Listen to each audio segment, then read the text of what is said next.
جی یقیناً صدر صاحب کے ذہن میں یہ آپشن ہوگا، اور میرے خیال میں تھوڑا سا شاید ان کی یہ بھی کوشش ہو کہ الیکشن کمیشن جو اس معاملے میں ابھی تک آپ کو پتا ہے کہ جو ریزرو سیٹیں ہیں ان کا معاملہ کلیئر نہیں ہوا. اب یہ کس کو دی جائیں گی ریزرو سیٹیں، یہ بھی بہت ضروری ہے کہ اگر الیکشن کمیشن اس کو فوراً فیصلہ کر دے تو پھر اگر کوئی صدر مملکت پہ تنقید کرے گا تو وہ میرے خیال میں تنقید کے اندر جان زیادہ ہوگی. اس لیے کہ اگر آپ خیبر پختونخوا کو دیکھیں وہاں پہ تو ساری تقریباً ریزرو سیٹیں جو ہیں وہ سنی اتحاد کونسل کو ملیں گی، تحریک انصاف کو ملیں گی. ابھی تک ان کی کوئی اناؤنسمنٹ نہیں ہوئی ہے. تو یہ لگتا ایسے ہے کہ جس طرح آئین نے بھی ایک واضح کیا ہوا ہے کہ اتنے دنوں کے بعد تو آٹومیٹکلی اجلاس کو بلایا جا سکتا ہے، تو اس ریزرو سیٹوں والے معاملے کو شاید غالباً ہائی لائٹ کرنے کے لیے صدر مملکت کی جانب سے فوراً اجلاس نہیں بلایا جا رہا، لیکن اس کا حتمی جواب تو صدر مملکت خود ہی دے سکتے ہیں. جی اطہر کاظمی صاحب، اگر ان کو خصوصی نشستوں کے معاملے پر ان کے تحفظات ہیں تو وہ بطور صدر مملکت وہ خط لکھتے ہیں الیکشن کمیشن کو، جو انہوں نے نہیں لکھا. عام تاثر ہے کہ وہ پی ٹی آئی کو تحفظ فراہم کر رہے ہیں. دیکھیں اس میں بات یہ ہے کہ صدر مملکت نے ماضی میں خط کیا اور وہ چیف الیکشن کمشنر جو امریکہ کے سفیر کو مل لیتا ہے، جو باقی سب کو ملتا ہے، اس نے صدر مملکت سے ملنے سے انکار کر دیا. اور پھر ہم نے دیکھا کہ معزز عدالت سپریم کورٹ آف پاکستان نے حکم دیا کہ صدر مملکت سے مشاورت کی جائے.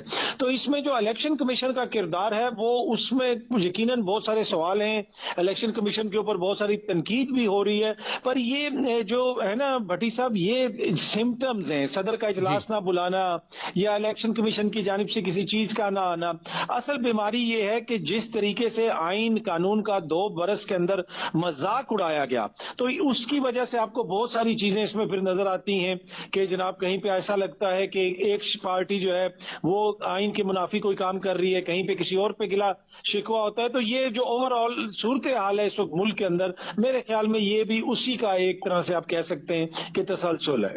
بالکل ٹھیک ہے، اسی کا تسلسل ہے. چلیں تھوڑا آگے بڑھتے ہیں. کاظم صاحب، آئندہ ہفتہ بہت اہم ہے جہاں پہ مرکز کے اندر بھی حکومت سازی کا عمل ہمیں مکمل ہوتا دکھائی دے گا. وزیراعظم کا حلف اٹھایا جانا ہے، شہباز شریف سے بطور وزیراعظم حلف اٹھائیں گے. صوبوں کے اندر بھی معاملات آگے بڑھیں گے. لیکن آپ کو اب کیا لگتا ہے کہ جو 2 سال سے بالخصوص ملک بھر کے اندر ایک سیاسی جنگ و جدل کی کیفیت تھی، کیا وہ ختم ہو پائے گی اور معاملات بہتر انداز میں آگے بڑھ پائیں گے؟ اور وہ جو ایک ہر پاکستانی کا ایک درینہ خواب بن چکا ہے کہ پاکستان میں سیاسی استحکام آئے، سیاسی استحکام آئے گا تو معاشی استحکام کی جانب اب بڑھیں گے. تو اب آپ کو لگتا ہے کہ آئندہ ہفتے جو حکومت سازی کا عمل جیسے تیسے مکمل ہو جائے گا تو حالات آنے والے دنوں میں سیاسی استحکام کی جانب بڑھتے ہوئے ہمیں دکھائی دیں گے؟ دیکھیں خواہش تو ہم سب کی ہے، پر انفارچونیٹلی بدقسمتی سے مجھے لگتا نہیں ہے. آپ دیکھ لیں کہ جن جماعتوں کو عوام نے مسترد کیا اور جنہوں نے ایک دوسرے کے خلاف الیکشن لڑے، اب وہ کس طریقے سے بنا رہے ہیں حکومت. مریم بی بی پنجاب کی تاریخ کی پہلی ایسی وزیر اعلیٰ ہیں جن کی اپنی سیٹ مشکوک ہے. ان کا مخالف جو ہے وہ فارم 45 اٹھا کے پھر رہا ہے مہر شرافت، اور وہ یہ کہہ رہا ہے کہ سیٹ پہ میں جیتا ہوں فارم 45 کے وہ تو مطابق. اپنی تو شرافت کے سے مار ایسی کھا رہے میرے خیال میں. وزیر اعلیٰ کا آنا، پھر شہباز شریف صاحب کو جی کتنے ووٹ پڑے ہیں وہ بھی ہمارے سامنے ہے. پھر پیپلز پارٹی کہتی ہے کہ ان کو ہم وزیر اعظم بنا دیں گے لیکن ہم خود کابینہ میں نہیں آئیں گے. تو بہت ساری ایسی چیزیں، مجھے نہیں لگتا کہ اس سے استحکام آئے گا. اور اس کی بنیادی وجہ یہ ہے کہ یہ جو انتخابات ہیں ان پہ بہت بڑا سوالیہ نشان ہے اور کافی زیادہ ان کے حوالے سے تنازعات ہیں. اور ان تنازعات کے ہوتے ہوئے یہ نہیں ہو سکتا کہ پرانے تنازع ختم ہو جائیں گے، پچھلا ٹرموائل ختم ہو جائے گا. جب آپ ہر ایک قدم کے ساتھ ایک نئی چیز سامنے آتی ہے تو پھر وہ جو پچھلی چیزوں کو کور کرنا مشکل ہو جاتا ہے. تو بدقسمتی سے مجھے لگتا ہے کہ اسی طرح حالات چلتے رہیں گے. صحیح. کاظمی صاحب یہ بتائیے گا کہ ابھی جو آزاد ارکان شامل ہو گئے ہیں سنی اتحاد کونسل میں، اب وہ کس کی بات مانیں گے؟ سربراہ جو ہیں بانی پی ٹی آئی کی بات مانیں گے، یا سربراہ جو سنی اتحاد کونسل ہیں وہ کس کی ہدایات پر اب عمل کریں گے؟ دیکھیں سنی اتحاد کونسل ہو جائے اور MWM مجلس وحدت مسلمین ہو جائے، یہ پاکستان تحریک انصاف کے ساتھ کھڑے ہیں، ان کا اتحاد ہے. اور ان کی جو لیڈرشپ ہے یہ ان کا کہنا ہے کہ جو بانی چیئرمین تحریک انصاف کہیں گے ہم وہ کریں گے.